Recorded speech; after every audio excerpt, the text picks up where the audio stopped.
So I'm going to open up with the question of what is intuition?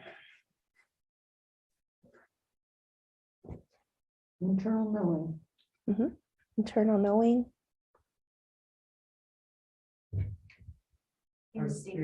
Instinct, our spirit. It's a gut feeling. A feeling. Mm-hmm. Where do we usually feel it? Stomach. Stomach, heart. The heart. Usually like this region, right? Sorry, live stream or something. Right. So, but nobody said the head. No, we don't have our intuition in our head. Yeah, we do. Okay. Uh-huh. I tend to think myself out of my gut feeling, I call it my gut, or like my core.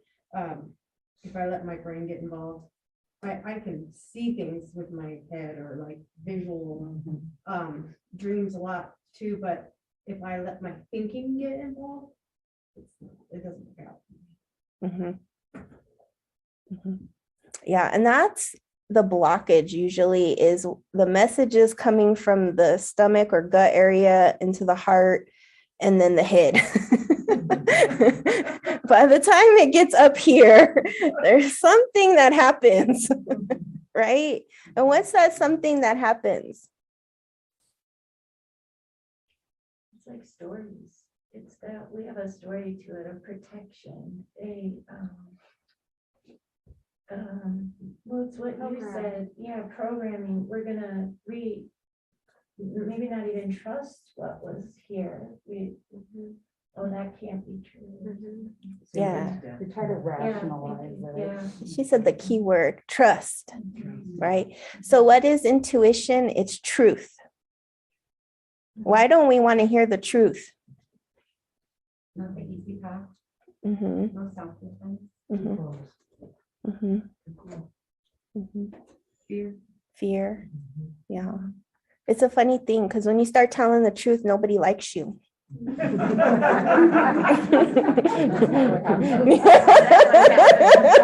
ever notice that?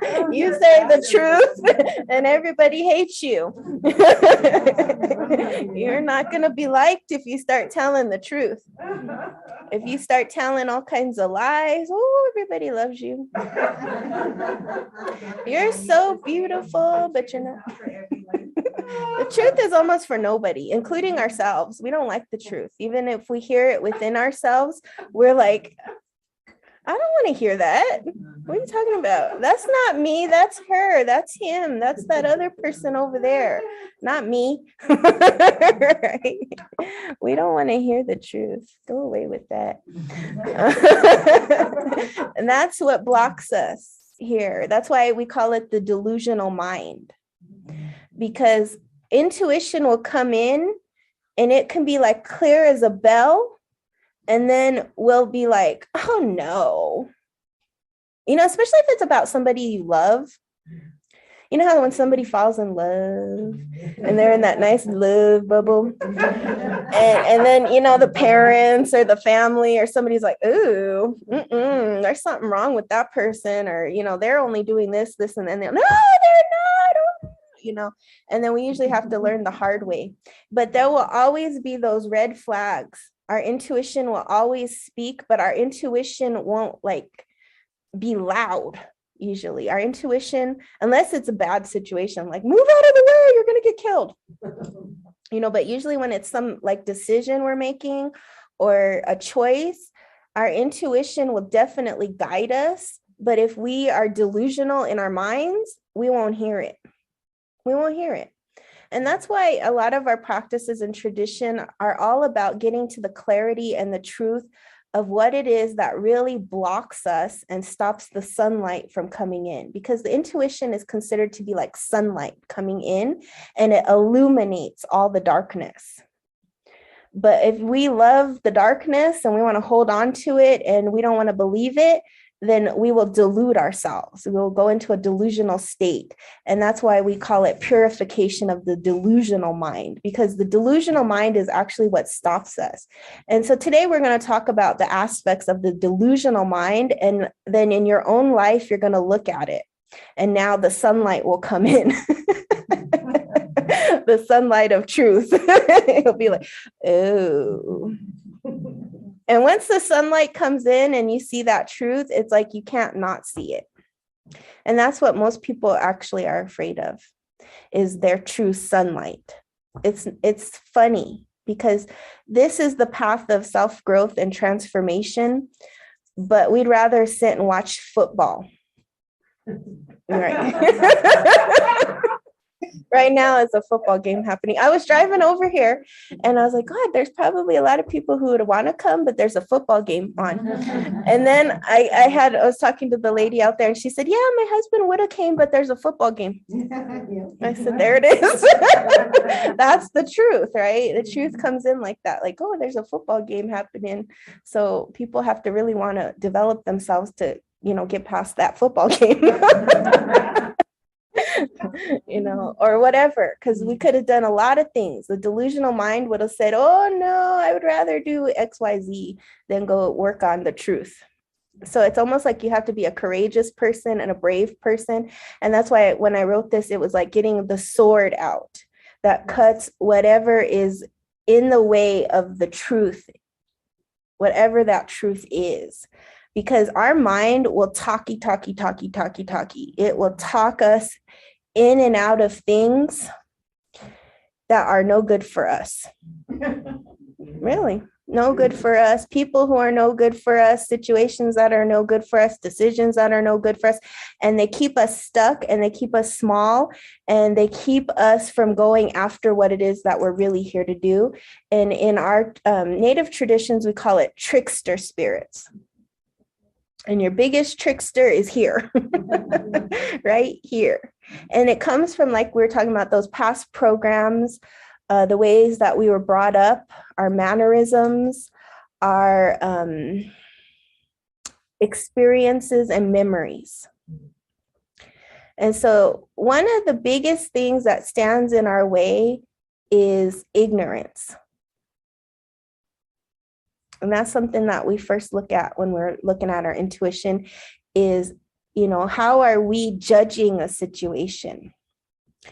So like a lot of times when people are actually chosen for a shamanic path, they could be anybody. It could be anybody because the spirits will choose that person. And it could be somebody with the intelligence of a third grader, like somebody who knows nothing, but when the spirit comes through them, they're just speaking at such an advanced level that you wouldn't believe that they had the education of a third grader. Why is it that the spirits would choose such a person? Is because their mind is not cluttered with a bunch of intelligence.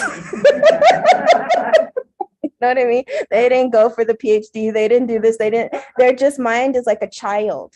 And so the spirits can enter that childlike mind much easier than somebody who's all cluttered up here with a lot of judgments and a lot of opinions and a lot of this and a lot of that.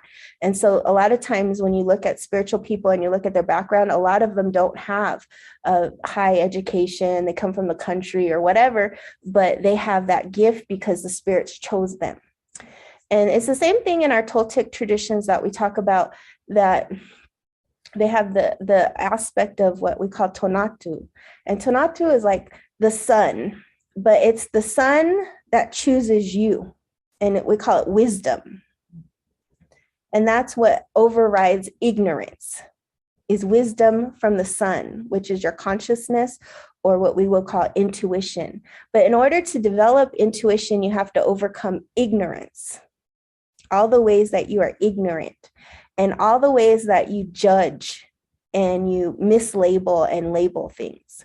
And all of those things can stand in the way of your intuition. And that's part of the ping pong thing that happens, is that, your mind will tell you one thing and your heart and your gut will say another, right? And so paying attention to your body and how information hits you is part of wisdom. Songbird, where does common sense come in? You know, that's a good question, because common sense is wisdom, right? And in like in the Dene traditions, that's what the elders used to always say to children when they first, is they say, you have common sense, use it. And that's what they're referring to, is you have intuition, you have gut instincts, you have something inside of you that knows the way. You have it, but use it, because what you do with that common sense matters. Like, you know, what do they say now? Oh, common sense ain't so common anymore. Well, why is that? With all the technology we have, with all the this, that, and the, like, you know, all this stuff we got, why are we not common sense? Where did it go? Where did it go? Google has it. I'm pretty sure Google has it, because if we have common sense, oh, what am I doing today? Google it. I don't know. You know, how many people probably go to Google for questions like that? Siri, you know, who's my next boyfriend or whatever? I don't know. Siri's probably like, I don't know. Use your common sense. But, you know, you'd be surprised at the answers she comes up with. She's getting more advanced every day. She's advancing and we're not. You know, that's the sad thing.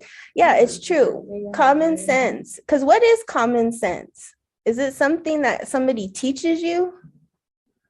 No. It's an inner knowing. It goes back to intuition. It's an innate string that threads through you that sometimes you ignore, maybe. Mhm. Right? For me. Yeah, I like that. It's an innate string. You're strung to something. It's kind of that same analogy of the sun. It's here's the sun, and then you're the ray. And so when you're getting that intuition, it's coming from a source. It's not coming from a human thing. It's coming from more of a divine thing. And it's like your internal GPS, right? If you tap into it, you won't go out over the cliff, right? If you miss that turn, you're going over the cliff. You know how that happened when GPS first came out? People would like almost go drive over a cliff because they weren't using their common sense. They were listening to Siri and her satellites were off or something. You see? Yeah, because you know how that happens though, like your GPS on your phone will say go this way, but your intuition will say no, that don't sound right. And then if you followed the GPS on your phone, you're like, that's not right. But if you followed your inner GPS, you would have been there, right? You know, or sometimes the GPS will leave you in circles, or it'll drive you to the clear other side of town, or, you know, when your GPS inside would have said, no, this thing is all wrong. No, I got to follow my inner GPS. And I think that's why I wanted to teach this class while I'm here, because this is the most important teaching of our times, is how to follow your intuition and not get all involved in this trickster energy out here, because every which way something's going to try to trick you. You know how many cons have emerged? How many people coming out for stuff and wanting things and this and that and gimmicks and, oh, try this and, oh, try that and do this and do that. And it's all going to be about your intuition now. What you know is right for you versus what may be right for somebody else, because it's going to be different. It's going to be different. And how to respect that space where, you know, your friends and family might be saying they're going to go in this direction, but your intuition is saying, no, I got to go in this direction. And how to be strong and courageous, because we're also entering into the tiger year, and the tiger year is all about courage and wisdom. So the first doorway we have to go through and be really honest with ourselves is about all the ways we are ignorant, all the ways that we have been taught to not be who we are internally, and all the ways that we think we know everything when we know nothing, you know. And that's the eternal truth, you know, is that there's always more to know. And if we can be in that childlike wisdom like the hummingbird, like the south direction, then we can always be in that space of wisdom coming to us, of inner knowing and being connected. The second thing is hesitation, or what we call procrastination. Nobody has that problem, I'm sure. That's another thing that blocks our intuition, is why do we wait? What is that about? Fear. Fear, doubt. I call it one foot on the brake and one foot on the gas and the brake. I had to stop and say, who's driving the car? Come back here. I don't need that. Mhm. Stop putting it and holding me back. It was like, couldn't get started on anything, or you could, but they either went too fast or stuck. Yeah, because when you hesitate, you miss it. Mhm. It's like stopping at the stoplight and it says green, go, and you're still stopped. Oh, I'll go tomorrow. And you're just staying there, right? Stuck. And what's funny about that is people can get stuck in that space for a long time. You know how like intuition will say, yeah, do this. And maybe 10 years go by and you still don't do it. And then 20 years go by and you're still like, something simple like clear out your basement. Everybody's got that one room that that needs that clearing, and their intuition is saying, man, we need to get rid of that clutter. It's cluttering up the house. I don't know. We need to get rid of it. And what do we call that? What's the word for procrastination, really? Stuck, lazy. Yeah, there we go. Lazy. We're lazy. Oh, I can do it tomorrow. I got a football game to watch. It's really, that's what it is. We are always fighting a lazy mind. That's one of the main Buddhist teaching is we're lazy. Now people don't even get out of their pajamas. Have you seen that? Yeah, have you done that? Yeah, we're too comfortable. We're way too comfortable now. We're like, because we're staying at home all the time. We're like, I don't want to go anywhere. I don't want to do anything. And the more we stay in that space, the more hesitancy, the more procrastination, the lazier we get, because that's how our minds are. Our minds have to be constantly active for us to generate energy and wisdom.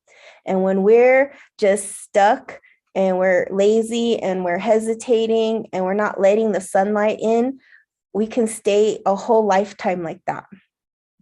And no intuition can help that, because we have to remember we also have free will. We have free will. And so the spirit worlds can help us, but they can't do the work for us. And we have decisions and choices that we make that will either improve our lives or keep us stuck in our lives. And we're always in a place of duality in this plane of good and bad, right and wrong, this and that, da, da, da, da, da, da. In the last ceremony, we talked about the importance of balance and how important balance is, because that's what keeps us centered and in a stable way. And you know what actually keeps us in a stable mind is structure. The more structured our day is, and then what do we call that? Discipline. That's why if you ever are around very spiritual, very high advanced, monks or gurus or teachers, their day is so structured and so focused and so disciplined. Because when you have a disciplined day, your mind has nowhere to go. It's stuck on, this is where we're at. We wake up, we do this, we and almost like military, how they get stuff done is because they're not thinking about, all this other delusional stuff. When you have too many choices and too many things, you're all cluttered up. But when you just have a simple structured day, you get so much accomplished and you're focused and you don't have time for all that other extra stuff. That's why like social media is kind of dangerous for us, because you look at how many time you can waste on social media and it's not focused. It's not focused at all. It's like a child's mind. Oh, I'm looking at pretty shoes 1 minute, and then, oh, this guy's having a stomach issue. And then, it's jumping around like a crazy person, like our mind, and it's training us to be like monkey mind all the time. So that's why in this time, if you really want to develop your intuition, if you really want to get on your life purpose and mission, you have to have a structured, functional day. And whatever the rituals are of that day, and a set schedule. Kids are usually good for that too. They kind of have like a schedule. You know how kids flourish on a schedule? We do too as adults. The less structured and less focused our day is, the more that monkey mind will come in and the more diluted our brains will become. So that's why in our teachings, we always emphasize discipline. And we had activities and things that help us with discipline, whatever it is that helps you keep on that track. And that's what it takes for the 2020s, especially because in Western astrology, they call it the time of Saturn, right? We have all this Saturn energy. That's what Saturn thrives on, is structure. It's like the more you can train your brain, like, I don't got time to waste, the less you'll waste on people who waste your time, gossip, idleness, food, whatever it is. Because, even just that simple act of eating can take up a lot of our time too. What am I going to eat? What am I going to do? What am I going to this? What am I, see how all these things, when we have a structured day and we're disciplined, we already know what it is. And we can just function in that space. So we have discipline, structure, order. And another thing about the order is that if you look at the highest realms of spirituality, like if we go into dimensions, the higher the dimensions, they're more structured. And it's all about, what we call karma, the law of cause and effect. That's what this whole world works on, really, is the law of order and cause and effect. And then there's like those other universal laws, but that's one of the main laws, is like balancing cause and effect. And that's why it's very important to purify, because when we purify, we become clearer and clearer and clearer. And that's why people do chanting, meditation, breath work, acts of generosity, kindness, compassion. All those things start balancing things out. And really, the highest level of teaching is always about, why are we improving ourselves? Why are we improving our intuition? Why are we improving our, and being structured and functional and all these things, is to be of service to the greater good, to be of service to others. That's really what it is. It's like, when you have that kind of life and you're developing yourself and you become so intuitive, because, when you're really intuitive, the spirit world will bless you with many opportunities. How you have all had those experiences where you had a really great idea. You know what I'm talking about? You had that really great, like, oh my God, that would have been $1 billion idea. And then you maybe hesitated on it or thought it was stupid or, whatever your mind said. And then later you saw somebody developed it. Like my idea was that crystal bottle thing. I was like, wouldn't it be great to have these water bottles with crystals? Like this was like 10 to 15 years ago. And then, but it was like, and then we could do like little crystal things and like my mind was going that way. And then now I see people have those, right? They became so popular, like the exact idea. And I'm like, yeah, that was a stupid missed opportunity. Because spirit told me way before the trend, get these crystal bottles going. But, then I think, well, how? Where? I don't have the money for that. I don't even know what that is, and all these things. But if we were to just take action, imagine what all of us could create. So hesitation really stands in our way. It's one of the biggest ones. Beyond ignorance, it's hesitation. You don't have to know anything, but when you're given that instruction, so to say, that intuition, that guidance, it's like, just take an action towards it, especially in these times because the energy is moving very fast. Time is slipping by. There's many ways our time can be taken. And if we don't structure it and focus and have goals and work towards those, there's a lot of ways that our time gets taken.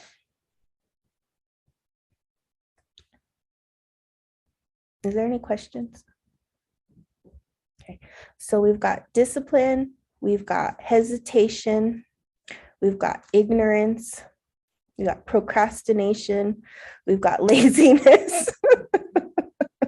Hurt.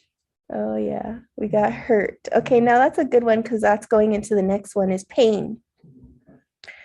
Okay, so now what is the difference between pain and suffering? Your One is your, Physical? your expectancy of it, from what I've understood. When you suffer, you're so enveloped by what you're experiencing in that moment, you do not see beyond it. That's what causes the suffering. But if you could focus through to know that there will be an end, and in like with labor or any kind of physical pain, really, when you are able to focus on an end result or see beyond the pain in that moment and not let it just torment you, because it will get better, then you're coping. Mhm. Whereas no longer suffering is your ability to have control, even if it's only of the way that you look at it, and you can't do anything about the way that it feels or what it is. The way that you see it is as happening for everything. This all just sucks, or it sucks right now. Yeah, it sucks right now. That's a Yeah. good way to know, right? It just sucks right now. But suffering is it sucks forever, right? That's a Right. very simple, good way to say it. We all get it, right? It's like a long time ago, I was in ceremony, and what I heard was, there's plenty of suffering in the world. You don't have to contribute to it. And I was like, oh, okay. And it's a good thing to remember, because it's easy to see all the suffering and feel it and experience it. But pain is actually a great teacher.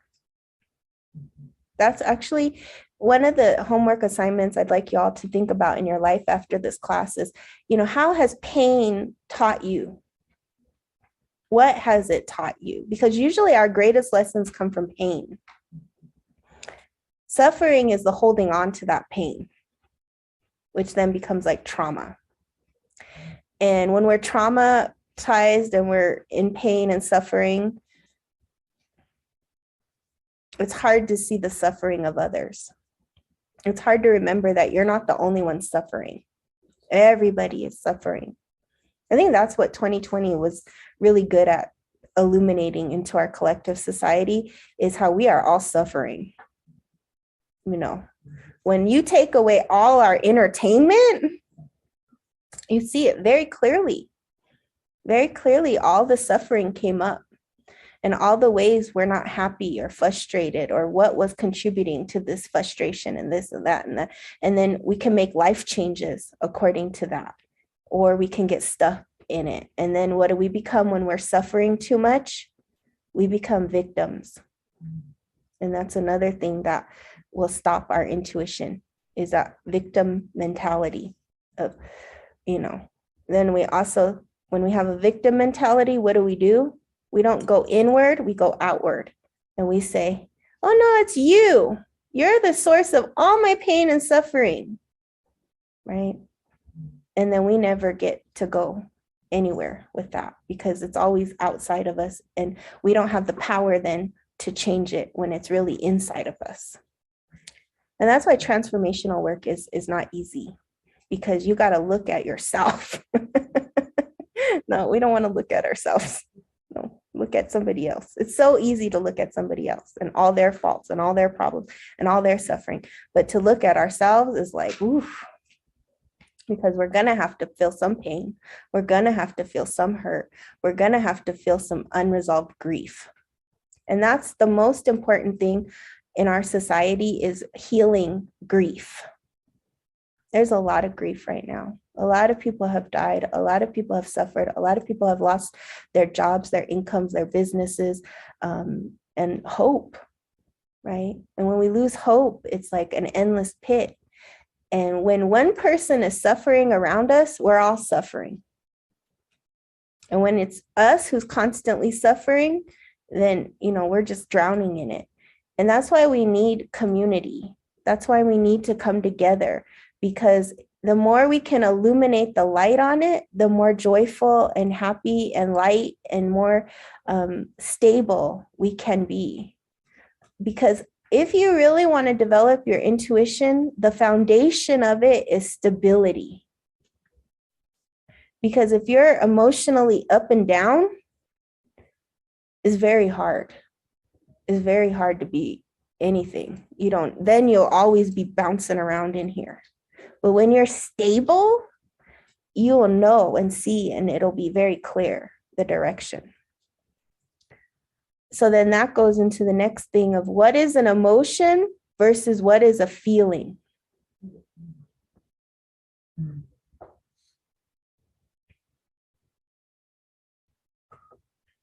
That's a good question.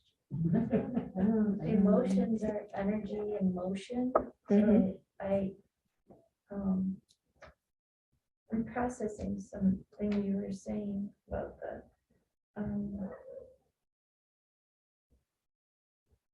feelings.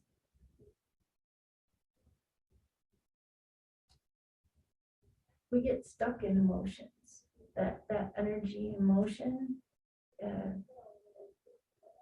It's that thing you're saying about, can we get it stabilized? And when the feelings come, can we get them to flow a little more easier? I actually think to stay with that, because I think it connects with the pain and suffering. I think we are not meant to live in a state of suffering. The suffering is optional. I think there's something in there. The feelings come, and if we could stay in there and name it and hold it and be curious, your thing of, what did you call us? The curious mind, the childlike, and give it space. Yeah, I can feel all those things of pain, but not suffer from them. That's like, I don't know how to describe that, but it's very important what you're tying together for us. Mhm. So I'll make it simple. Okay. Emotions are coming from the outside. Outside. And they usually, when you got an emotion, there's a trigger. It's like a fire. Oh, there's that emotion. Like energy and motion, right? It's motion in this way. Okay. A feeling is something that takes longer to cultivate. It's something that once it's cultivated, it doesn't easily go away. The feeling of peace is something that you don't just get. You have to spend a lot of time and effort and energy to cultivate peace, so that no matter what emotion comes, you still can have peace, right? So feelings don't go away. There's something that you cultivate, and they could be good or bad. You can have good feelings and bad feelings, but it's something that you have to either overcome over a long time, or you have to cultivate. You have to develop it within yourself. Emotions come and go, come and go, come and go, come and go. They come and go. It's just like passion. We live in a society where they're like, follow your passion. And then it like dies. You're like, yeah, let's go. Well, I lost energy. This sucks. I don't want to do this anymore. It's hard. I have to be disciplined. I'm lazy. And so, that's why in the teachings, we don't save passion. We say the passion is the eagle that flies in the fire and then gets burned. And that's why the eagle is black, because it was the one that dove into the fire. But you need the passion. In the beginning, you need it to get it going, to be like, yeah, I'm going to go rule the world. I'm going to go do my dream. I'm going to go start that business. I'm going to go whatever, right? But what do you need that comes after that passion to really go for it? You need the ocelot, or what we call the jaguar. The jaguar is spotted because it has mastered passion, but it has mastered patience. There's that word. That's my favorite word right now. I know what you, it's all of our favorite word. Patience is like dun dun boom. Yeah, that's where the passion died. Was with that patience, because you're like, I gotta be patient. The passion came so quick and easy, but now I'm stuck in this relationship. You know, or now I'm stuck with this job, or now I'm stuck with this business, or this kid, or this whatever, you know, because passion got you there. But what will keep you there is patience. There we go again, discipline, you know, overcoming procrastination and laziness. It all goes back to those fundamentals. But one of the key things is knowing what is an emotion versus what is a feeling. Yeah, a feeling is much more subtle and stubborn. It's something that stays with us. An emotion is come and go, come and go, come and go, come and go. That's why you don't ever follow your emotions. You let them pass. And that's what meditation trains you to do, is you let those emotions pass. You let them go. Because when they leave and go, you will have more clarity. You will see it for what it is. And in this time of sensationalism, we are constantly in our emotions. Constantly in our emotions. Social media has trained us to be in our emotions, because if we're not getting a reaction, you know, social media dies. Look at how many like buttons. You know, it started off with the like button. Now you're angry. Now you're happy. Now you're sad. Now you're heart emoji. Now you're this. Now you're that. You know, we have too many of them now, because it's trying to get a reaction to get the algorithm going. And that's what our whole world is now like focused on, is how do I get attention, which our ego loves. Our ego loves attention. It wants to be glorified. It wants to be put on a pedestal. It wants to be seen. But, you know, the funny thing is, in our teachings, we say, you know, passion, it wants to be recognized too. You know, and in the beginning, we might do stuff to be recognized. But then when that passion dies, and if we stick to it and we get that patience going and that discipline, and we just keep going with it, no matter how hard it goes, when we finally get to the completion of that goal, nobody's there to see it. Nobody's there to see it. You'll walk across the stage, get your graduation, this and that, and nobody, oh, you graduated, oh, good for you. That's good. You will be the only one who sees it. I was gonna say, if you do it the right way, Mhm. internally, if you're processing yourself, your journey in that way, Mhm. you don't actually care at that point whether anyone sees it, Yes. because you've evolved beyond that attention seeking part. Yes. Yes. So, But that's what what do they call, like, that's what, you know, distinguishes the herd. You know, like even Jesus said that, where he said, you know, the way is wide but narrow, because a lot of people start on that journey, but who will finish it? Who will actually go through that gate of hardship and, you know, criticism and haters and this and that and all those trickster spirits. And then by the end of it, you're all bloodied and battled up, but you've made it. You've made it, and you've become strong. And that's where courage comes in. To walk with courage is to walk with faith, that no matter what, your intuition and your internal GPS knows the direction it's going to go, and you're going to finish it. Whatever you start, and that at the end of that finish, you might be the only one there. But oh well, because, like, you know, when you see great people who do great things, they're always alone. You know, they're always alone. They always get betrayed. They always go through all kinds of stuff. People trying to kill them. Just all kinds of stuff. And it's because it's a very hard journey. When you really want to do something great on this planet, whatever it is, or finish something, you're going to encounter challenges. And that's why we came here, to challenge life. And our ancestors knew this. We have become very lazy and forgotten. But those who can remember, they are the ones that we remember. Those are the people we remember, the people who can do the journey. And then what do? They inspire. They inspire in spirit. They're in spirit. And that spirit travels wide and far. You know, it travels wide and far. So you don't have to be, you know, super intelligent or super whatever. You just have to know how to start something and keep it going and finish it and keep going, no matter the obstacle.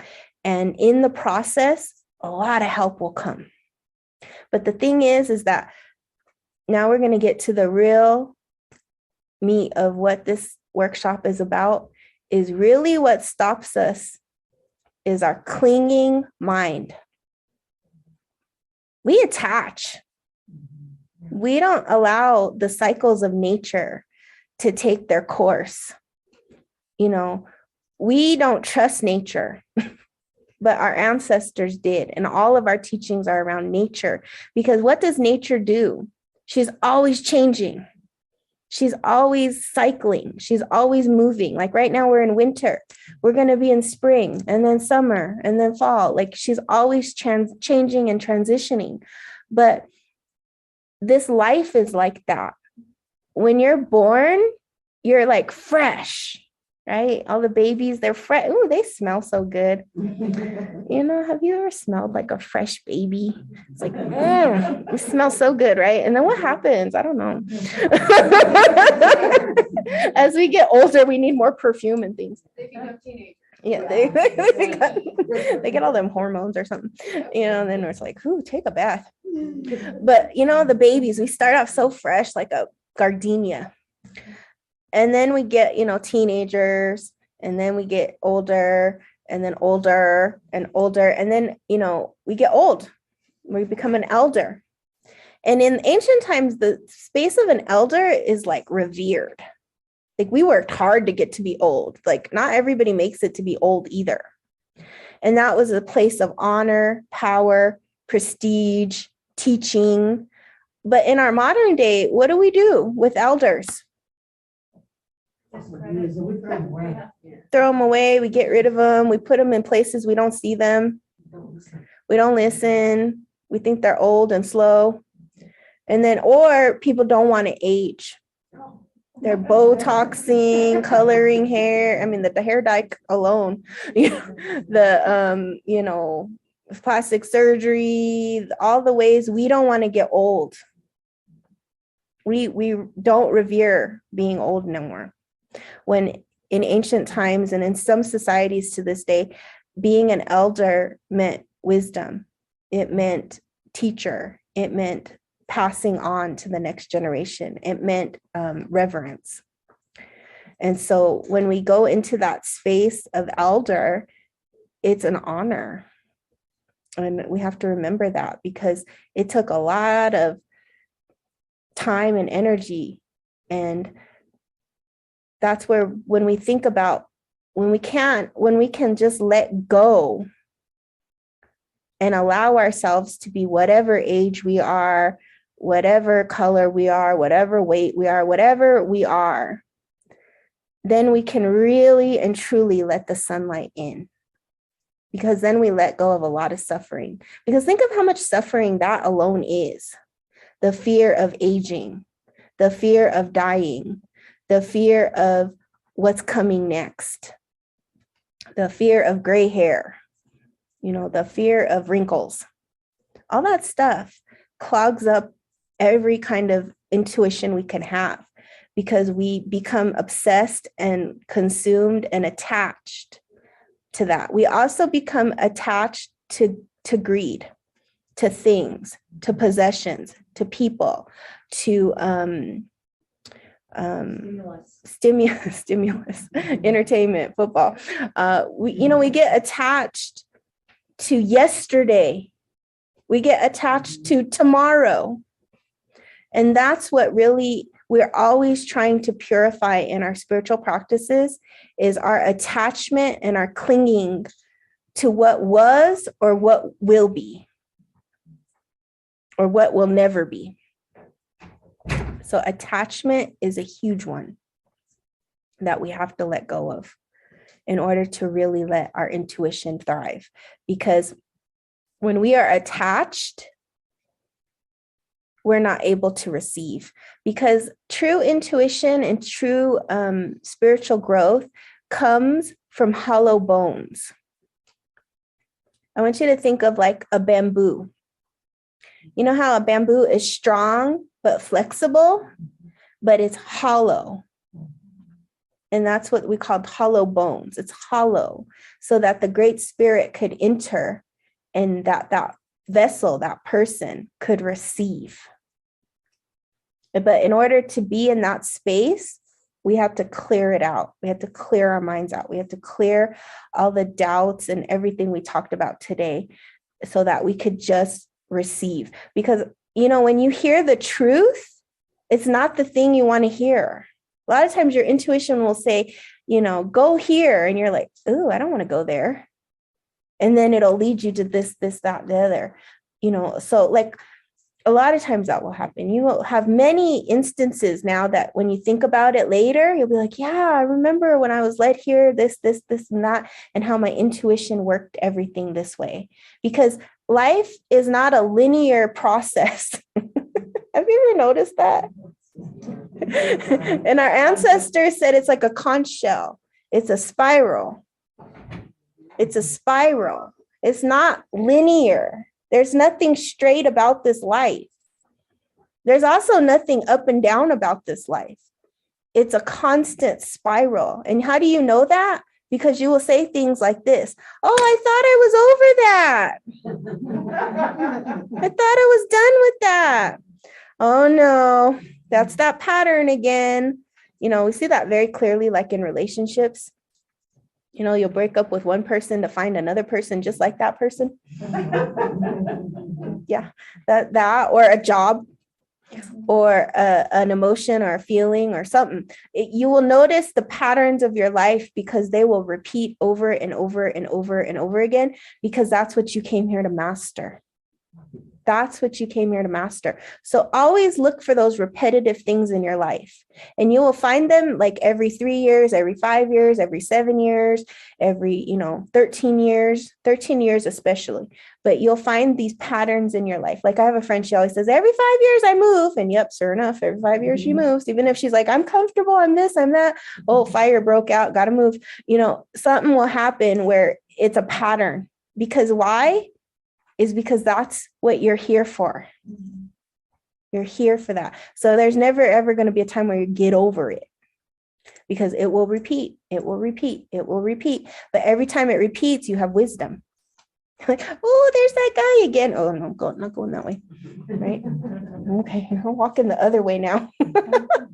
Right. Or something will happen. You'll see it. And that's how you'll know it, is because, oh, there that is again. And they always come at the most inconvenient times, right? When you're like cruising along. That's why they call that the law of rising and falling. You ever notice you're at the top and then you're at the bottom? Yeah, because that's the law in this world. That's why when you know you're on the rise, you don't go too high. You would rather go like kind of high and then like this, where you're gradually going, like, what do they call that? 3 steps forward, 2 steps back, or something like that, where maybe you want to go 3 steps forward and then 2 steps back, and then 3 steps forward and 2 steps back. But you never want to go 3 steps forward and then 3 steps back, right? Because then you're all the way back to the beginning. But that's the law. There's a universal law of rising and falling. People who are very successful know that. What do? When they're right at the like say I just made $100 million. What do? They give it away. They give part of it away so that now they fall. And then they make more money. And then, there's that. People who know this law, you will see how they master it so that they always stay where they want to be. because that's a law. And this is why you got to also know universal laws, because when you know universal laws and you're really self-aware and self-conscious and you understand yourself, then you will know how to better operate yourself and move in that direction that you want to go. And you will never fall. You will never fail. You will always be exactly where you want to be. And even if you did fail, you have cultivated the feelings within yourself that you don't, suffer. Because I think a lot of times too, we think failure is like the end of life, when really a lot of times failure is just the beginning of life. Because from every failure, if you learn, you grow and you get better. You can't have any mastery without failure. You cannot be afraid to fail. If you fail your intuition, oh, well, I can do it next time. And this time I'm going to listen. And sometimes the bigger the failure, the bigger the pain, the bigger the lesson, the bigger the blessing too. That's how this life works. So we cannot be afraid to fall, to fail, to not try, because not trying is why we get stuck too. How about rejection? Mhm. I'm just sitting here and Mhm. they're like, ask her about a rejection. I'm like, okay, I'll wait until it's the right. Yeah, that's perfect. We're going into rejection. Okay, telling me, okay. You're listening. Yes, she's listening. Because the rejection goes with what?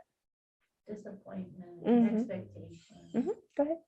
Judgment. Judgment, But I hurt. was gonna say, right before the judgment part is when you were talking about falling, as long as we fall forward, I was told, anytime you fall, make sure you fall forward. Don't ever fall back. Mhm. And every fall, even if you feel like you've gone 2 steps back, it's still forward, you know? It is forward because it's a spiral, right? There is actually no forward. It's just up and Just down. around. It's just, it's like a long time ago, I was in ceremony and that was my question. I was like, I'm going to ask about the vortex because I live in Sedona. And everybody's like, the vortex. And so I'd ask people, I said, what's the vortex? What do you think the vortex is? And they go, oh, it's this. I'm like, what does that mean? And I want a better answer, right? And so I go in and grandmother says, oh, it's easy. It's this. She never said this. She said, it's this. And I was like, oh, that looks like a sweeping. It's a clearing. Yeah, it's a clearing. It's clearing you out. That's what Sedona is doing. She's clearing you out so that you could see clarity. And that's what it takes. That's what a vortex really is it's clearing something. It's cleansing something. It's bringing you into that spiral of life. So when we talk about rejection, what are we talking about?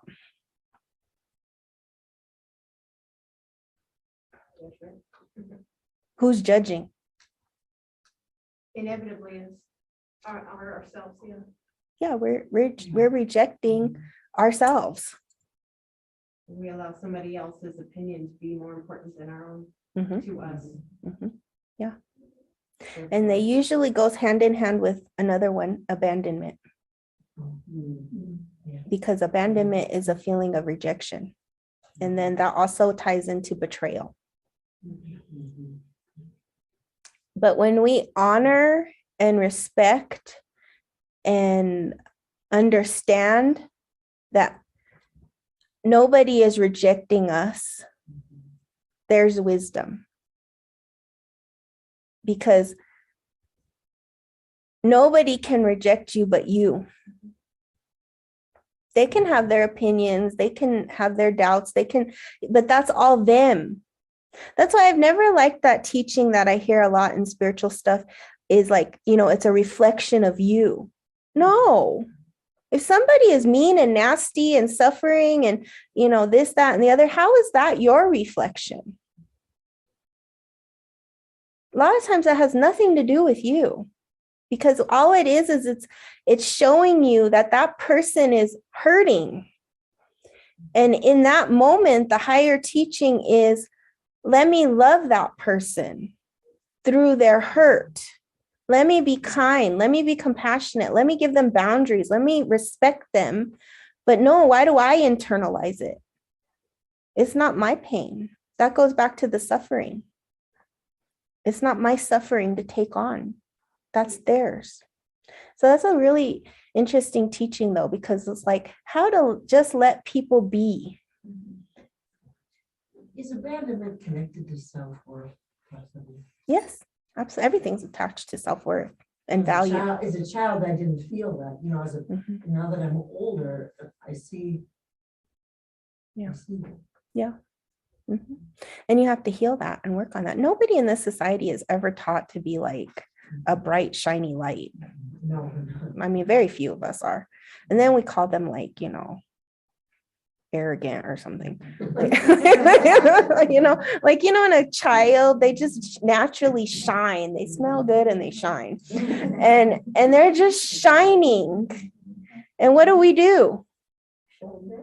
Shut up, be quiet. You're too bright. You're too, no, don't be screaming. And so we internalize that and then it becomes part of us. And the more, so now we're actually going to go into what the root of suffering is, besides the clinging mind, because that's a huge part of it, is control. That's what really stands in our way is control. And everybody will say, I'm not controlling. No, you're not. Those are the brave souls who are like, I am controlling. I admit it because I am a control. Because that's what it is. It's a con and it's a troll. That was another ceremony gift. Yeah. Control comes from our deepest wound. Deepest wound. The first childhood trauma we had is where we learn control. And the more traumatized you were as a child, the more controlling you will become as an adult. Because control comes from when you're that bright, shiny, smelling good light and somebody hurts you. The child is so wounded and it says, I never want to feel that again. And I will control my life so that I never feel that again. That's fear. But that's where it first comes from, is that first wound where can you imagine as a bright, shiny, smelling good light, and somebody does something defiling to you or something so shattering to you, that little child, that's that compassion part for ourselves, is that child inside of us. When we didn't heal it, it will travel our whole lives with us. So when you meet somebody who's super controlling, you understand that. You know that where that comes from, because that little child inside was so traumatized that it had to grow up that way. It had to grow up in such a way that it wasn't nourished, that it had to fight just to survive. And so when we understand control and we can release control and heal those deeper traumas, we find freedom. We find joy, we find laughter, we find compassion like we've never had before. We find kindness. We don't blame people anymore. We heal. And it's not easy work, but it first starts with just tapping inside, And when your intuition, because your intuition is like a small child. A lot of times it's just a small child. And the ego too. The ego is like a small child too. The ego only wants to help. That's what the ego does, is it wants to help. But because of fear and control and all these things we're talking about, it doesn't know how to help. You know how it's like going to that friend who's all traumatized for wisdom? They want to help you, but they just can't, because they're coming from trauma. They're coming from wounds. They're coming from control. They're coming from rejection. They're coming from abandonment. They're coming from laziness. They're coming from all these things, which we call delusion.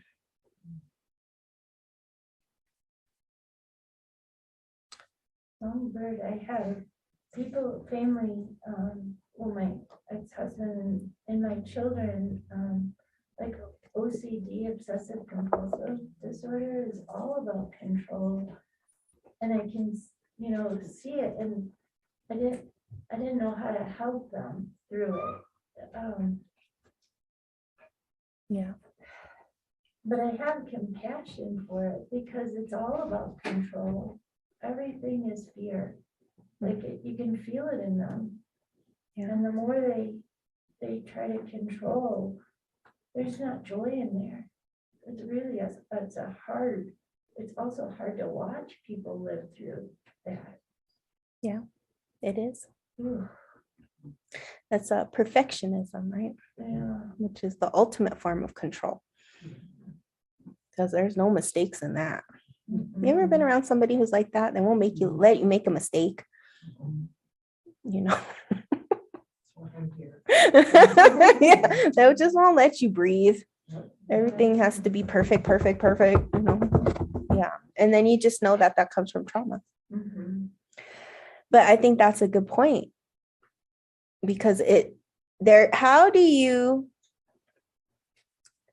allow other people to suffer and not suffer?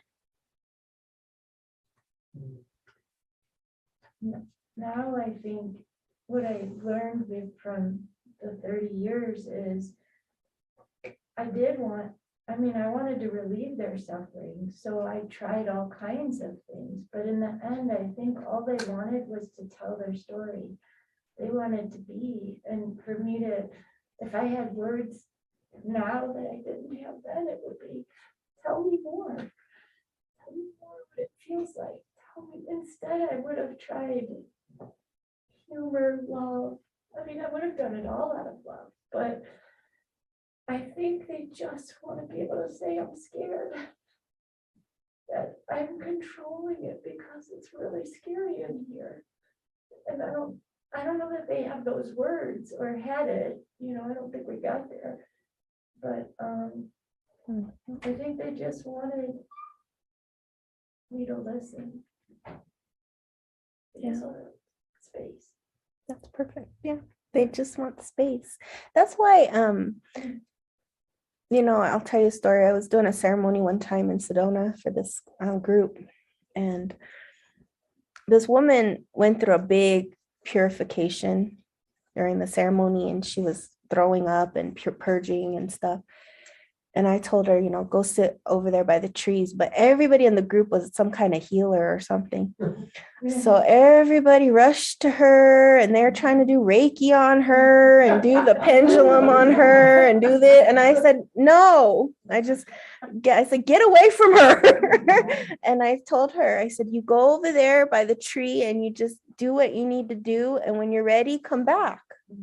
You need to go through what you're going through to heal, because she was releasing a lot of things. And everybody wants to, because they love her, and they don't want to see her suffering, and they don't want to see her throwing up and purging. And, nobody wants to see that. But a lot of times we just got to let people go through what they're going through. And then we can, like you said, hold space. We can listen. We can, just be there. That's all. Sometimes that's all it is, especially now in this time of messiness. People are going through all kinds of stuff. Everybody in this room is going through something. And we don't need more opinions. We got enough doctors telling us, we got enough this, we got enough that, we got all this stuff. All we can do now is just allow us to go through this journey. Just to go through it. There's no way out. Just to go through it with peace, love, kindness, compassion. And something I've learned through my years of ceremony is that when somebody needs help, they will say help. They will say help. Now, there's a difference between genuine help and, manipulation, which is also a trickster spirit, right? It's like, oh, I really need help. And it's like every 5 minutes you need help, which it's okay, but then that's depleting. And I think then I'm going to go into what is real empathy. Because we hear that word a lot now. Mhm. I'm an empath. No offense. We're all we're all empaths. In our traditional teachings, there's no superpower of empath. It's just kind of like the common sense thing. We've lost it. But in our gut, in who we are, in the truth of a human being is empathy. That's who we are.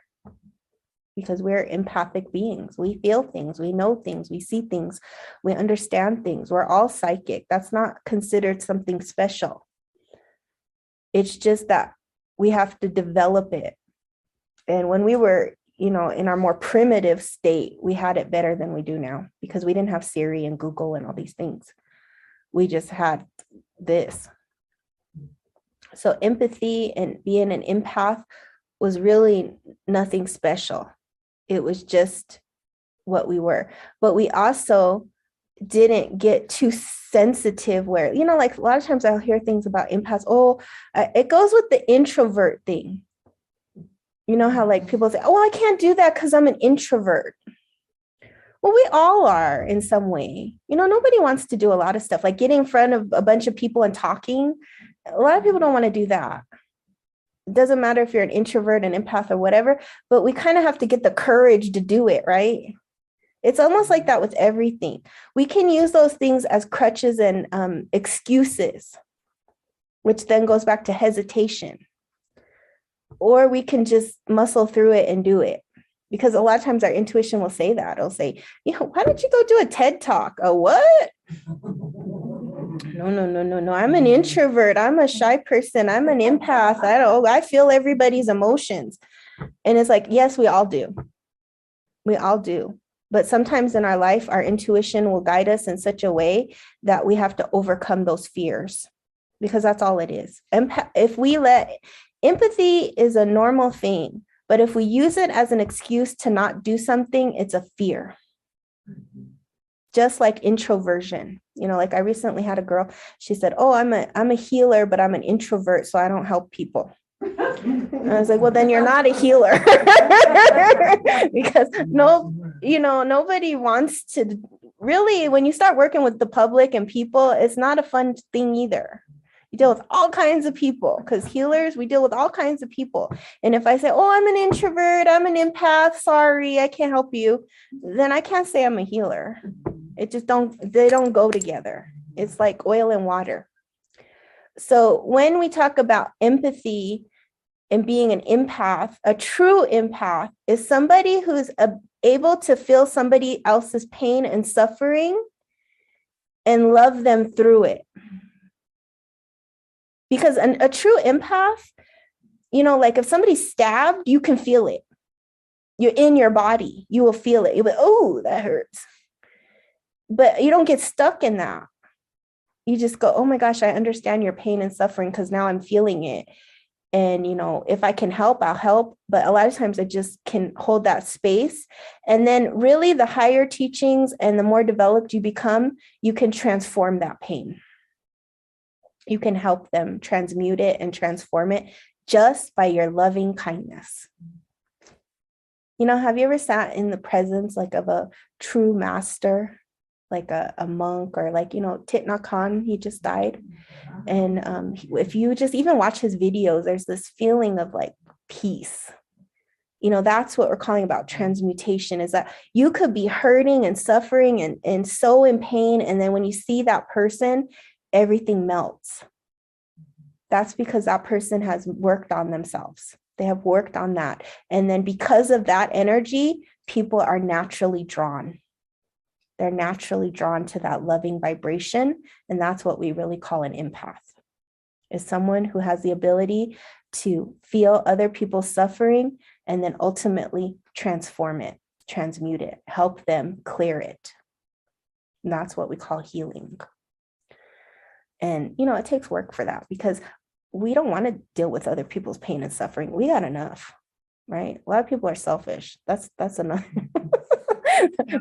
That's the biggest teaching actually around the clinging mind is why do we cling to things? Because we're selfish. That's why. We don't want to give to nobody or nothing because of that trauma and that self-preservation. It's like a cockroach. I always say it's a cockroach because it is. And they multiply fast. But when we can get to that main cockroach, which is the control and the clinging mind, then we can understand it and have compassion for it. And then we can heal it and we can exterminate it. Yeah, can get our bug spray out, our internal bugs, because all those things they do. And when we get into like spiritual healing with shamanic healing, a lot of times when people are very sick and very afflicted, they have a lot of afflictive emotions and a lot of afflictive things. It's like bugs crawling all over them. Like, and they will say it. I feel like bugs are crawling all over me. I feel, and that's what it looks like. It looks like bugs crawling all over them is because that's what it is. It's these spiritual bugs that people get from all of this afflictive emotions and, everything we've talked about. That's like a big load that we just dropped on everybody. So what are your questions? I just have a comment. When we were talking about your family members with OCD and stuff, I think that that desire to help is our own experience of control, like wanting to control someone else's situation. And the suffering we experience is our own suffering that's kind of projected onto the situation. I feel like I've been dealing with that a lot too, and I do feel like the best thing to do is to cultivate that compassion and heart energy, because it takes me away from that controlling space and gets me closer to, one day being able to transmute energy, which is what I would like to be able to do. Yeah, very true. And it's hard. There are days you're gonna fly through it and be like, yes, I rocked it. Go me. And other days you're gonna be like, it is. It's a journey. And that's where we have to have compassion and kindness for ourselves. Because, somebody could say the wrong thing at the wrong moment and just, you feel like you went 20 steps backwards. But you didn't, because as long as you're conscious and aware of it, the next time it happens, you have more consciousness. It's really a process. It's the spiral. And I think that's the biggest thing to remember going forward is it's a spiral. It's a spiral. And that's why we need each other. Like in Asian society, it's not offensive for somebody to tell you the truth. They'll come up to you and they'll say, oh, you're fat. And if you said that to somebody over here, they'll be like, what? What'd you just say to me? And they might start fighting you. But it's not offensive because they're telling you something about yourself so you can work on yourself, because there's a belief that you don't see yourself, but other people can see things in you that you need to work on. And so a lot of times they'll be very blunt with stuff like, oh, you're stupid. You're like, what? Or something, it could come out very blunt and harsh like that. And there's a cultural thing that happens there too. But in Asian cultures, it's not uncommon for people to just point out your flaws. And it's not offensive. They'll say, oh, you're lazy. And, the response in America would be a trigger. Like, ooh, how dare you say I'm lazy? What about you? Right. But in Asian, it's like, oh, yeah, I know. I need to work on that. I need to be more hardworking. I need to be more disciplined, or I need to, what's the word they always say in Asia? Diligent. I used to teach in Korea, and all my students would be like, I'm going to be diligent. And I was like, I don't even think Americans say that word. I don't think that's in the American language. It's a word, but I mean, all my students, I'm going to be diligent. I'm going to study. I'm going to this. I'm going to, because there is an innate philosophy from our ancestors that is all about enlightenment. It's even in the language because it's an ancient culture. And if you look in Asian cultures, there is this thing about how to become better, how to make myself better. And then in the process of becoming better, how can I help my society grow? That's why it's a collective society. It's a group society. We are in an individual society. It's much harder to get up in this society than in Asian culture.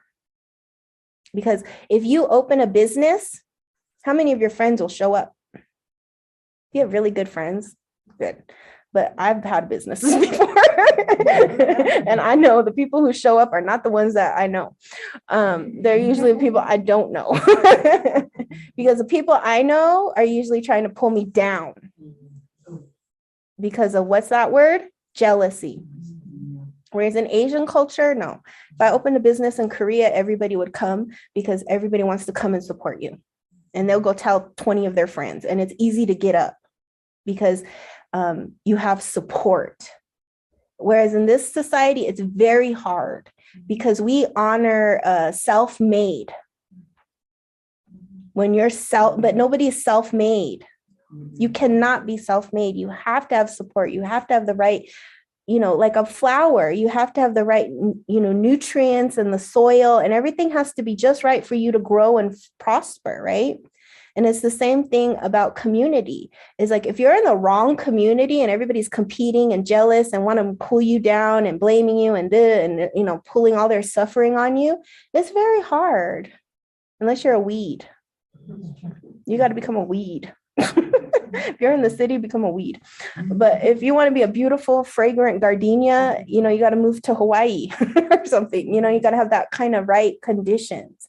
And so in this society, it really is most important of where do you place yourself? And then what we always say is the secret leads to the sacred.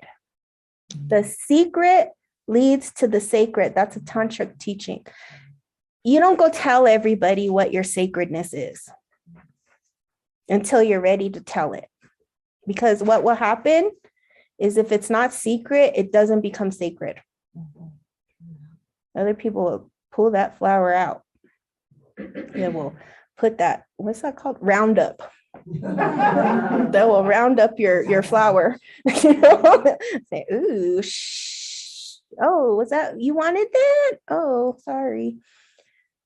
I don't know why that is, but I really feel it's because we live in a very traumatized world. In the spiritual teachings, they say to be born in America is a low birth. It's not a high birth because we don't value and honor spirituality here. We think we're so rich and wealthy and prosperous and this and that. But in spiritual teachings, they say this is the hardest place for spirituality to thrive. Real spirituality, true spirituality. Religion can thrive here, but not like truth. Anything that you're talking about truth is not going to thrive here. It will most likely be condemned and murdered here. Or labeled or judged, or you're a weirdo, you're a freak, you're a this, you're that, you're a witch. Oh. You know how many times I've gotten that? You're a whoa, stay away from me. They don't want to pay you. They don't, you encounter a lot of stuff on a spiritual practice here. I even seen the documentary of what's his name? Yogananda, who brought yoga to the West. And he even said in that documentary, he went home back to India after being in America, and it was like so happy. He was so happy because he said it was when he went to India, he realized what a hard time he was having over here. Because he said in India, spirituality is so easy. Everybody listened to him. Everybody just did what he said. Like they grew and prospered. But over here, no. He said it was so hard because we're not spiritual here. And it took I think most people who are spiritual, it's like after they die that then it starts growing, right? You see that a lot of times. It's like they got to die for somebody to recognize it. Say, well, they were so spiritual and smart and wisdom. Wow, why didn't we appreciate them when they were alive? Yeah. I have a daughter who's autistic. She's not verbal. Mm. I became an autism advocate. Unbeknownst to me, supposedly I had some sort of, I don't know what that is, but it occurred to me that the word that I'm searching for here, maybe everyone might be, is the word of acceptance. So, being in the social services avenue and trying to advocate for a child who's been put in a box is extremely hard. And they asked me, what is the one thing after 33 years I would do differently with my daughter? I would sit in her space and I would accept who she was, why she was brought to me, and ignore those around me saying that she needed to fit into some little box. I think George Carlin said it really well. And that's what we do, those little tacky boxes, those little boxes that we compartmentalize in our brains. And then so much gets so compartmentalized that, like Siri, we don't know how to tap into it because we don't know which box we put it into. And this year,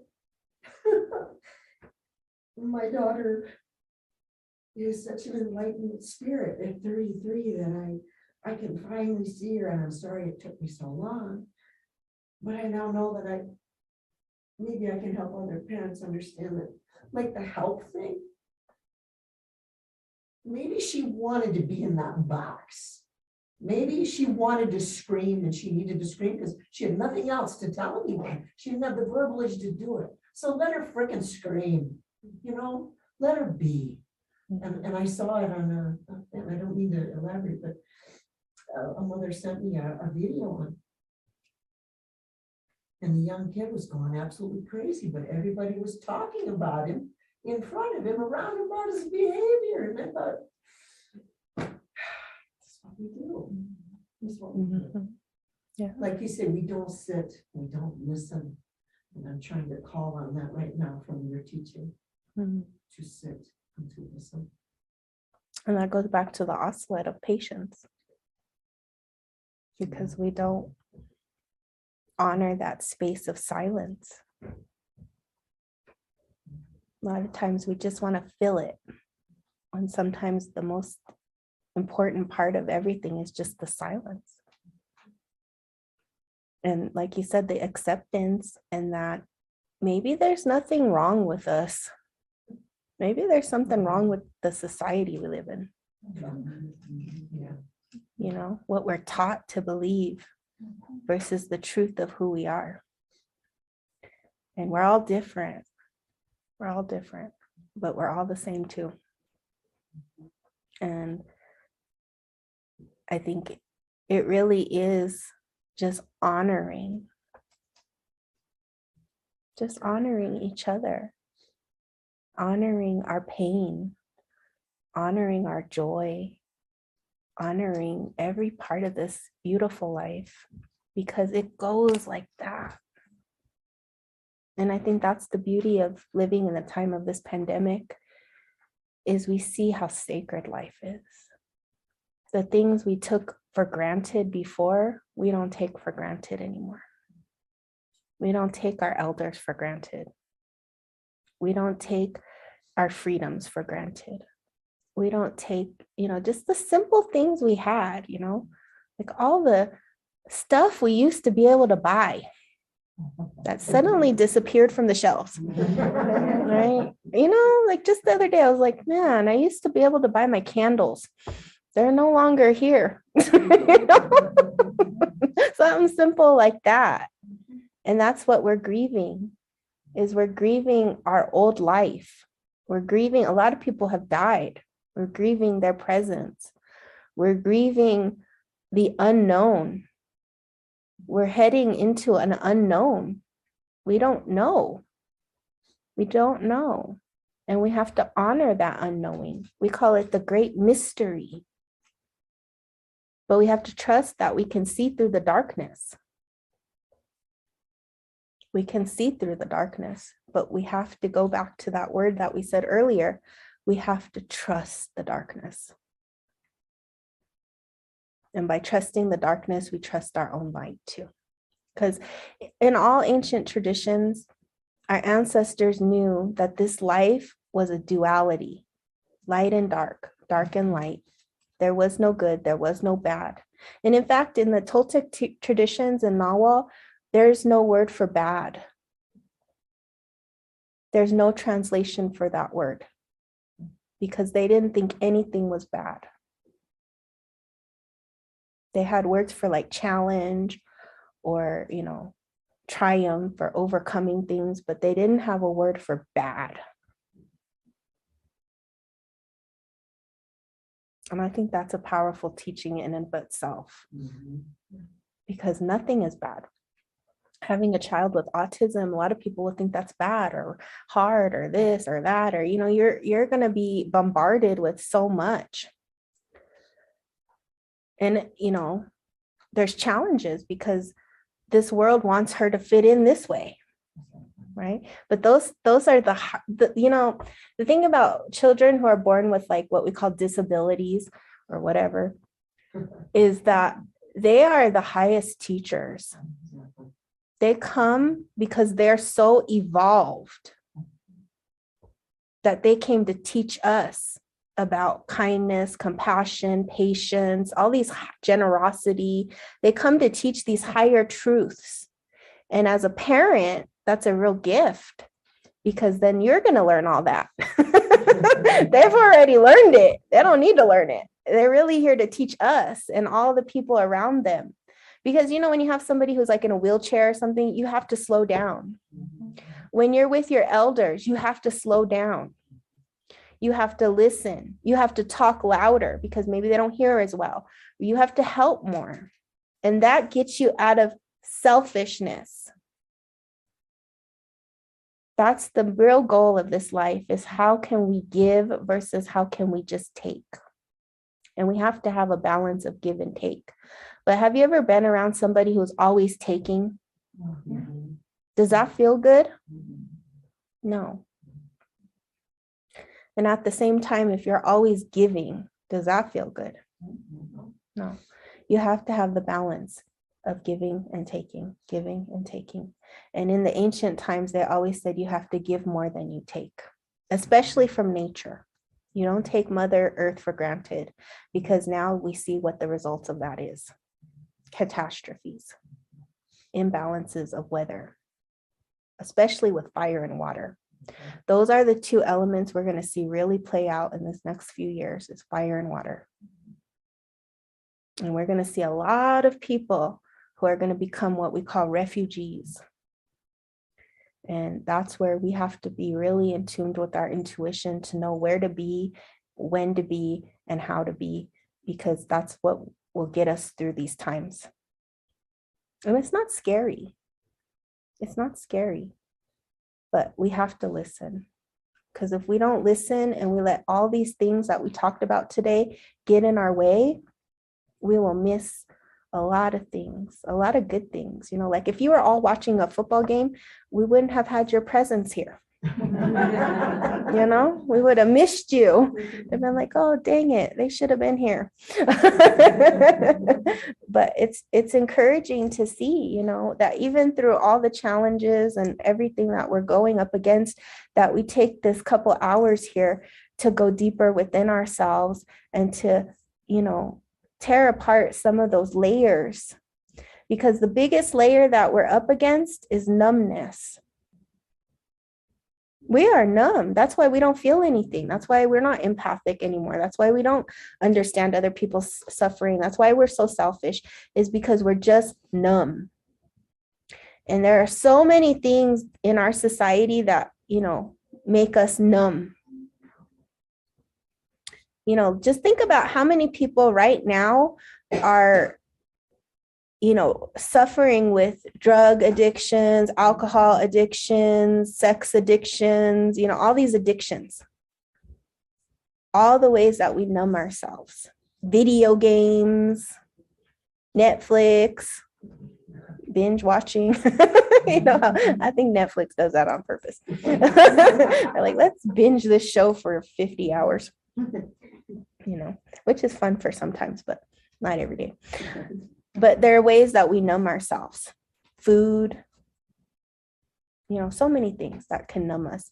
But it's a brave soul that can go beyond numbness and actually feel what they're feeling and move through it. Because, one of the emotions, I guess, it could be also be a feeling is anger. And that's a very accepted feeling, though. We don't really shun anger. We shun grief. We don't know what to do when people are crying. When people start breaking down and crying, it's like, ooh. Some people can hold that space, other people cannot. Most people don't know how to process grief. But what is really underneath anger? Pain and fear. Yeah. It's the Pain, depth of fear. your sadness. your Sorrow. depression. Yeah, it's sorrow. It's usually deep sorrow. Yeah, it is. Because when you go beyond anger, it's grief. We are a grieving society. And when we have anger, we can see how we're grieving, especially if you go driving. Like today, I was driving and I was just la la la driving along. And then this guy, I don't know where he was, somewhere, but he was just honking. And I was like, I don't know who he's honking at. He was honking at the red light. And I was like, yeah, that's the anger, because it's the patience part. Dang, this red light, but like that's gonna help it. But it's like I gotta do something because I've got anger coming out. And I don't know where it wants to go. It's gonna go at this red light. And then in the process, it's triggering everybody else's anger because now this guy is honking, right?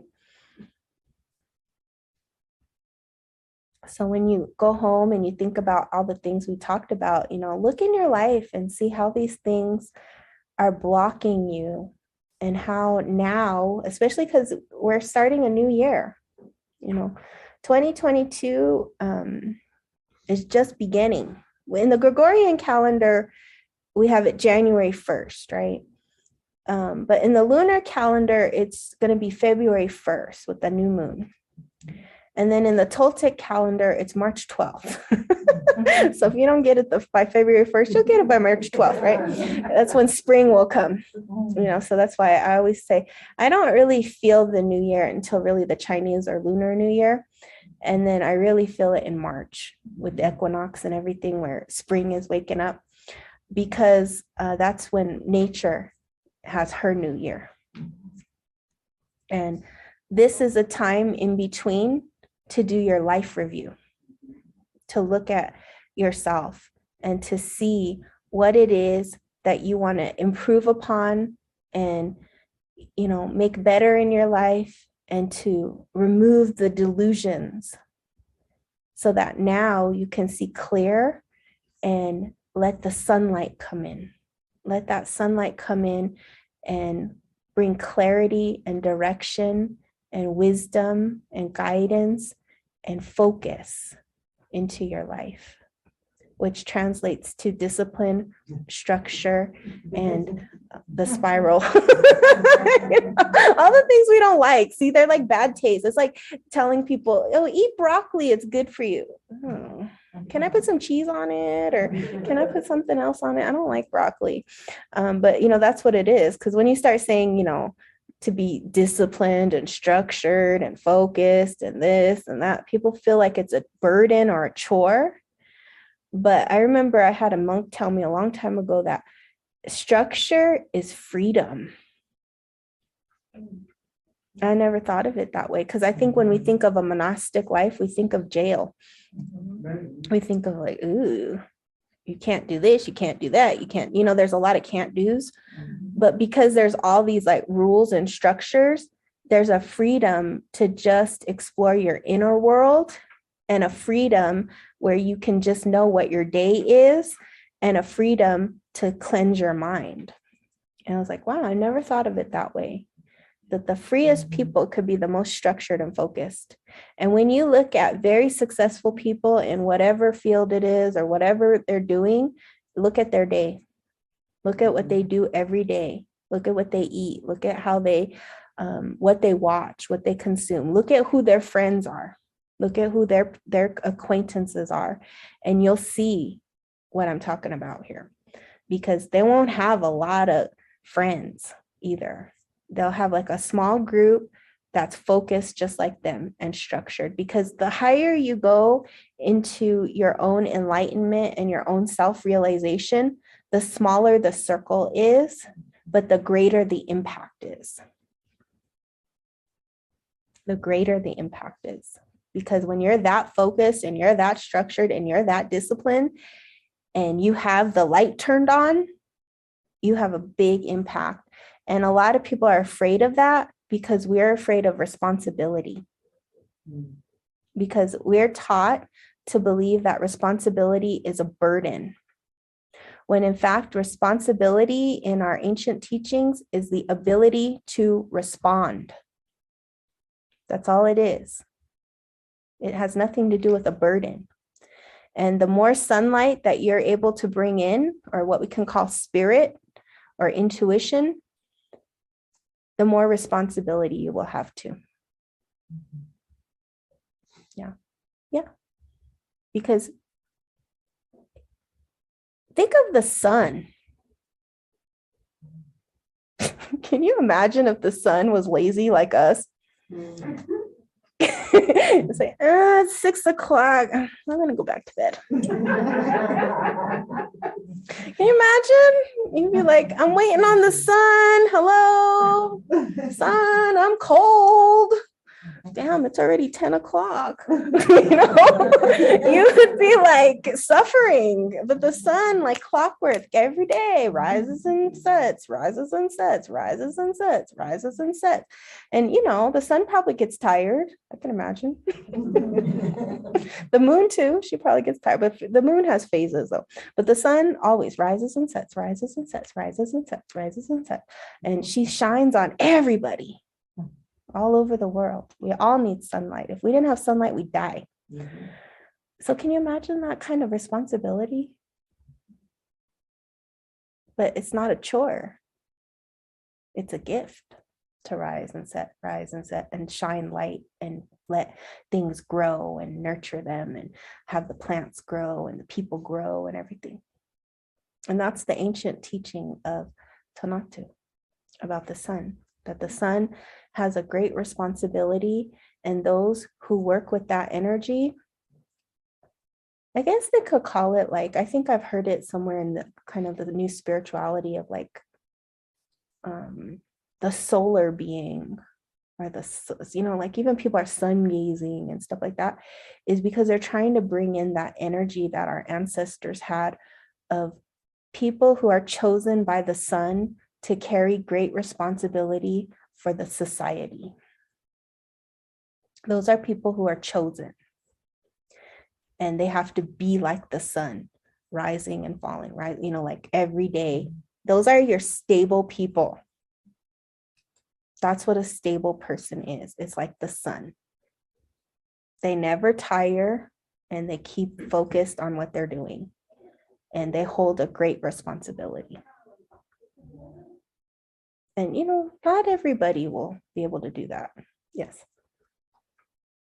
I might answer this while I say it, but I feel like I should just ask it because it came in. Mm-hmm. What do you do when you're struggling with being tired? I'm assuming you're going to say go back to the structure, but when you almost feel too tired to structure yourself, you rest, and you're teetering towards the laziness, mm-hmm. How do you will yourself into the other direction, or to move beyond that? There's different layers of tiredness too. But the first answer is rest. When you're tired, you rest. But there's different layers of tiredness. Like there's a body tired. When your body is tired, you can't function. You just can't function. Have you ever been so tired and you're trying to walk and you're like, or you're trying to drive, no, don't drive when you're tired, right? Worse than being drunk. Yeah, it's worse than being drunk, and you could kill yourself or someone else. So you rest, you go on the side of the road and you rest, right? But then there's an emotional tired. Now, with emotional tired, it means that you haven't been doing self-care. You haven't been caring for yourself. Then there's like an intellectual tired, like when you've been using your mind too much, you need to take a break from whatever you're doing. Like, when you're in school and you study too much, then you start dreaming of math and all that. It means your brain is on overload, right? Or anxiety can happen, things like that. But then there's the worst kind of tiredness, which leads to laziness for sure. Spiritual tiredness. When your spirit is so tired. What do you do for that? And how do you fill it up? I need more sunlight. Nature, Nature. coming here. Yeah.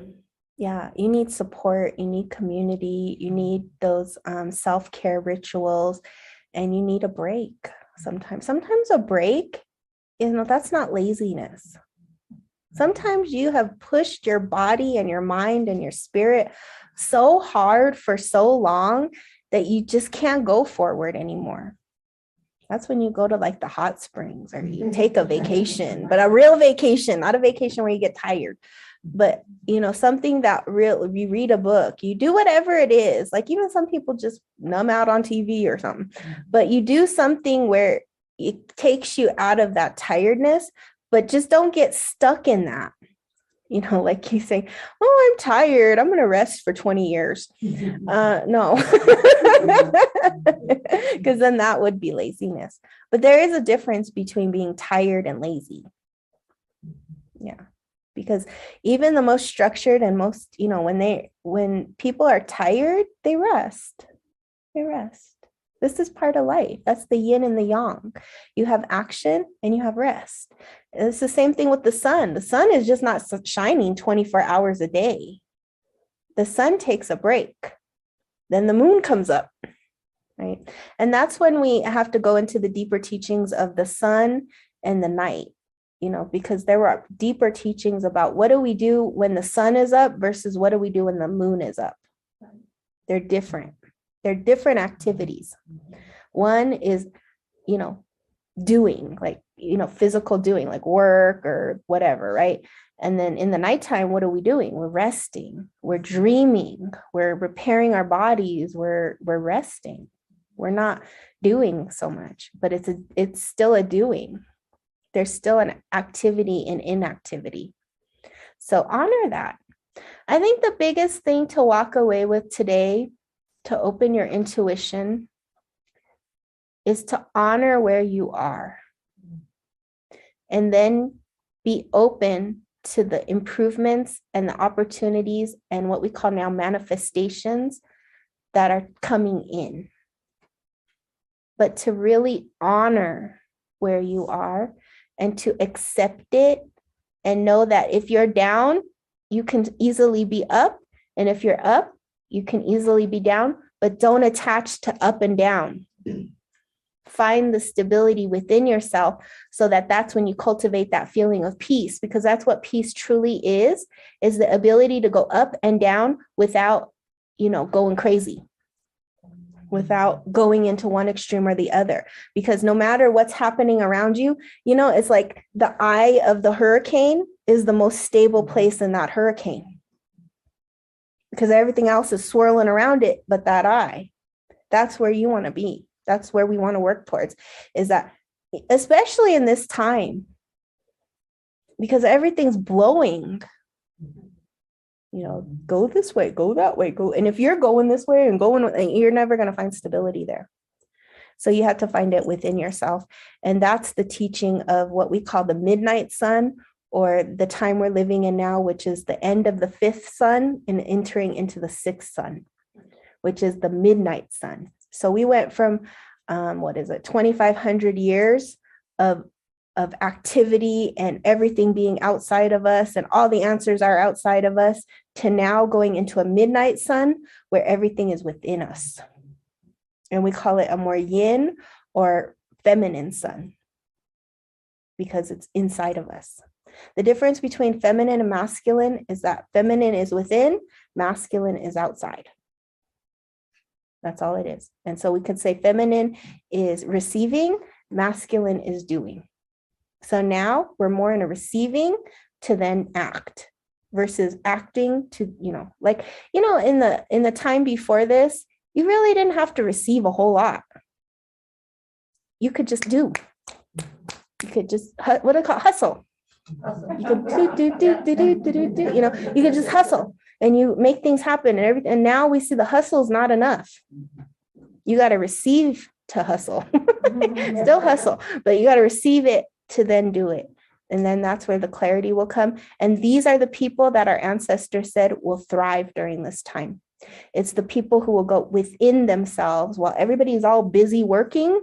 They will go within themselves to receive, to then know where to go and what to do. That's what is the most important teaching of this time, is to listen and follow. And to do that is to trust. And today, like we talked about, all those delusions is to cut through them, because the mind is a funny place. Nothing is outside of you. Everything's here. And when you can integrate here with here, that's magic. Anybody have any questions? Any questions from our live stream? I actually have a question. Thank you for having us here, by the way. I wanted to ask, how do you feel about something I heard called soul retrieval, where you go and you retrieve bits and pieces of yourself that might have broken off in places of trauma? Yeah, absolutely. That's a shamanic practice. And,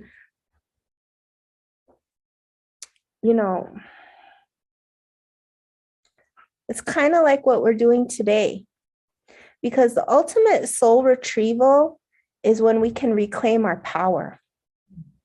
And in order to reclaim our power, we have to know what are those little bits of pieces that we've given away throughout time and space. And so in shamanic cultures, what we can do with that is we can help people to reclaim those parts again, so that they feel whole and integrated. Because when your soul is fractured, it's like, I call it like the zombies are like Walking Dead. You know how you've seen people like that where they're here, but it's like they're not here. And so when we do these clearing works and shamanic practices, we can help people to resolve those traumas, to bring in more integration and wholeness, and reclaim their power. Because that's what every initiation and every activation and every training that we do on this path is all about, reclaiming who we are. And really the highest teaching is to remember who we are. So absolutely, soul retrieval, when done correctly and with the right training and the right experience, can be very powerful. Yes. Did that answer your question? Yeah, thank you so much. You're welcome. Thanks for joining us. This is kind of cool to have our and I'm going to be doing more of the online stuff, so I'm kind of integrating into that, because as we go into this next chapter, we have to embrace all the mediums. We're so lucky and really blessed to have things like Zoom, so that we can all connect, and recordings, so that later people can see them, and to also gather together. And so there's many, many ways that we can be together no matter what. And I think really what the spirit world always reminds me of in this time is, let's not lose our connection to each other. We are a society. We are a community. We are a culture. And that's the basics of humanity. Because when we don't have that, we get lonely, we get depressed, we become suicidal, we feel unloved, we feel rejected, we feel abandoned, we get lazy, we get selfish. All these things we talked about, we get greedy, is because of that disconnection from each other.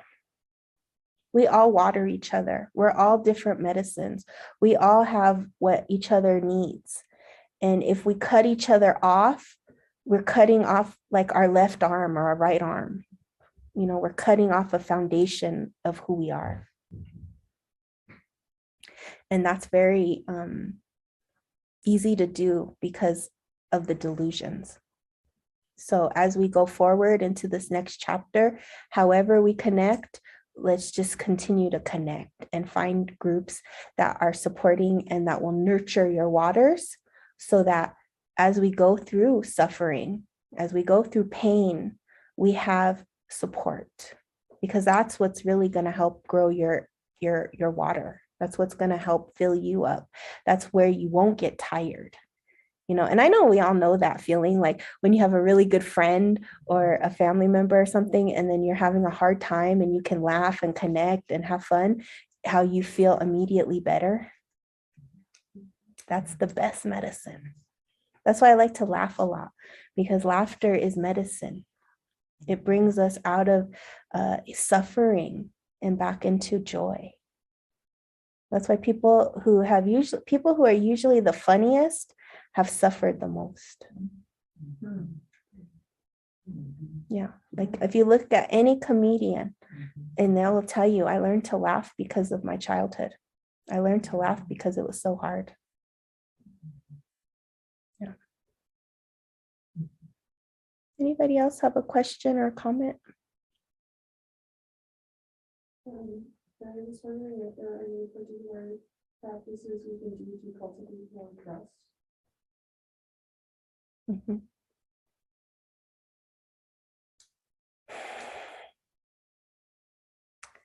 The first thing really to remember with trust is to listen. Really listen. Listen, listen, listen. Then the second thing is to follow. Because trust doesn't come overnight, and especially if you have been ingrained to believe in mistrust. If you have come from an environment where you couldn't trust it, you had a lot of doubt and a lot of confusion and a lot of chaos or trauma, there's a lot of mistrust and what we call suspicion, right? And that melts over time, but it comes from meditation, quieting the mind, and then listening to the intuition and then building a trust with it. You got to trust your intuition first. And in order to trust your intuition, you have to follow it.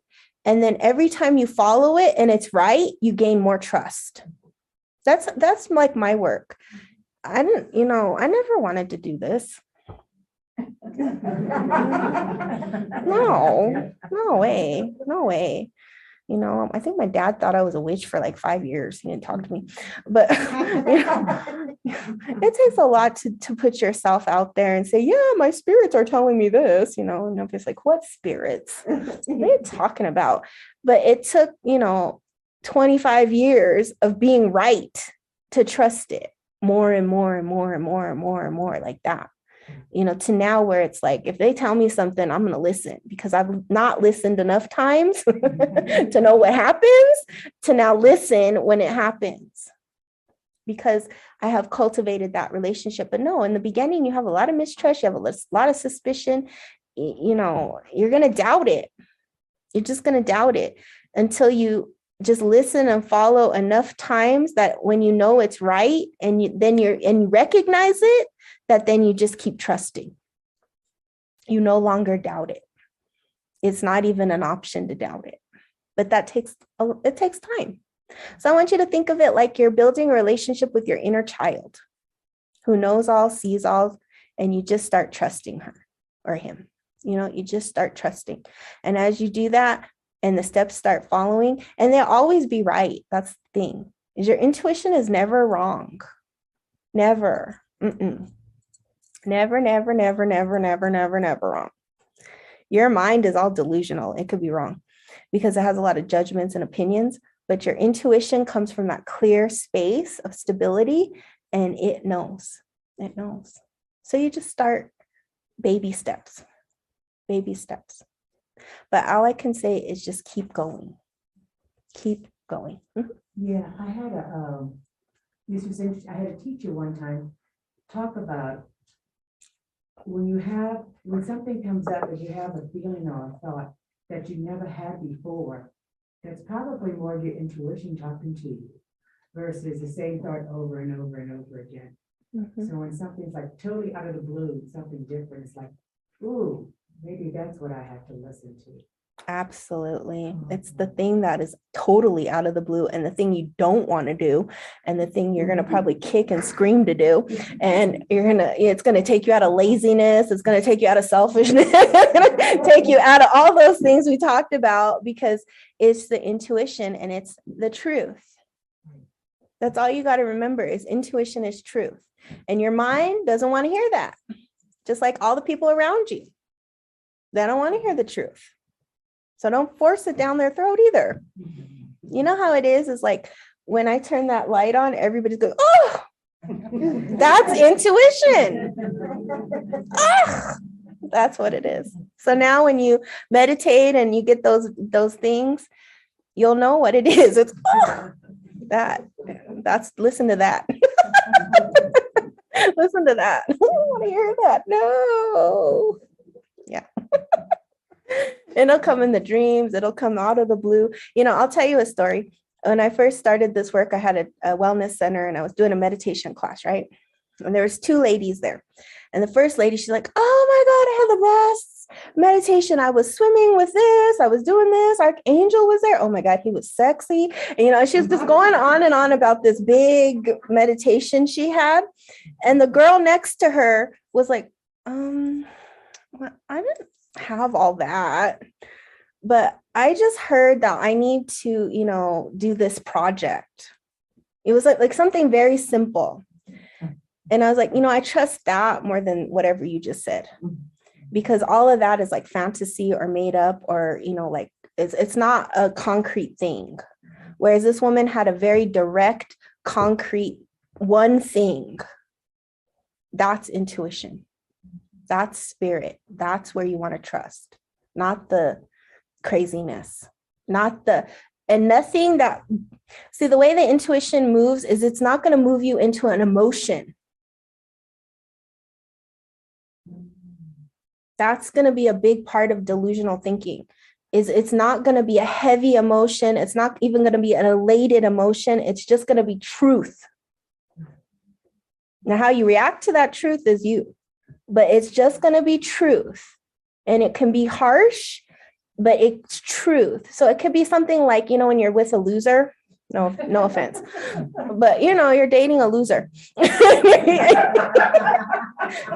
Come on, we've all been there. And so, your intuition's like, this is a loser.